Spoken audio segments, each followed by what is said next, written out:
So who else might need a trust? I think a great example is a business owner. The trust can dictate, what happens to the business after they pass. When can it be sold? I know you can specifically relate to that, Chris. Yeah. I put a trust together. I have 3 children. I want them treated fairly. I want them treated equally. If something happens to my wife, though, there are certain things that I want to make sure happen past my death. That's a great example. Another great example is a person with a disability. Yeah. If you have a son or daughter with a disability, you might want to create a trust for them. Another example could be, I don't know, Andrew. A minor child. Yeah, If you have all minor children, then you want to make sure that they're taken care of. Or a child with an issue. Yeah. Right? A spending issue, an addiction issue. Right. This is when you need a trust. It's amazing to me that I see people, like I said before, who need a trust and don't have one. Yeah. More often than not, it's the opposite. People think they want to trust, and why do you think people come to us and they always want to trust? Why Most often they want to trust because they think they're going to protect it from the state of Illinois, taking their stuff if they go into a nursing home. I think they think it sounds sexy. Yeah. Like, I think I need a trust. There are some people who are absolutely fixated that they need a trust, and they just don't need a trust. It's amazing to me. And a lot of times people associate, I think, with like important people. A lot of people with a lot of money need trust. I would say generally that's true.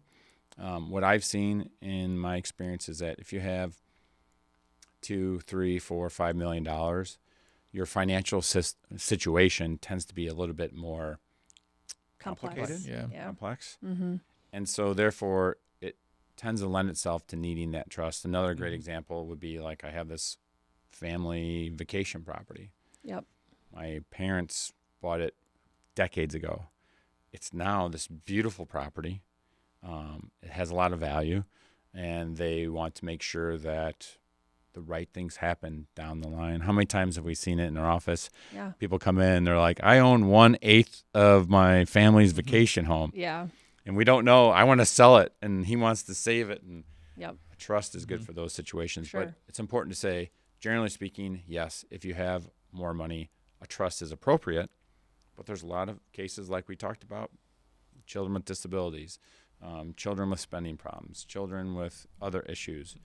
There are cases when you don't have to have $1 million that you need a trust. But just because you have $4 million does not mean you need a trust. Right. Unless it's one of these purposes. Family can't get along.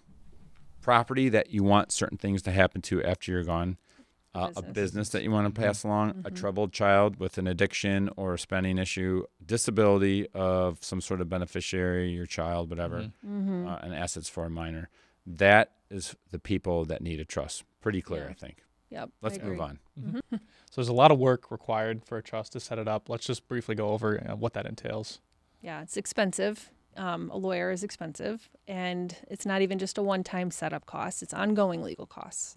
And there's a lot of pieces that need to move into the trust, outside accounts. You don't just snap your fingers and get a trust. Yeah. Yeah. Thousands of dollars for a lawyer to set up your trust. You're going to need maybe a tax return every year, additional costs. Accounting is special for trusts. Yep. You're going to have to take care of that. You have ongoing law changes. Your trust was set up in 1952. Guess what? The laws are different today. And you set up a trustee. Is that trustee still someone you trust? Trustee is somebody that you trust, right? Ironically. And do you still trust that person? Do you now hate your brother that was your trustee? Are you divorced and your spouse was your trustee, right? Right. Did one of your children that was your trustee, are they no longer in the, what's that movie? The Circle of Trust. Circle of Trust, yeah. Are they no longer in the Circle of Trust? Again, no pun intended.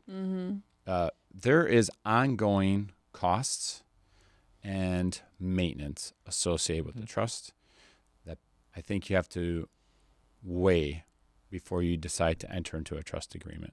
Yep. Most families, let's be honest, they get along. Well, maybe they don't, but I think most families do. I think most do, yeah. Their assets are pretty clear.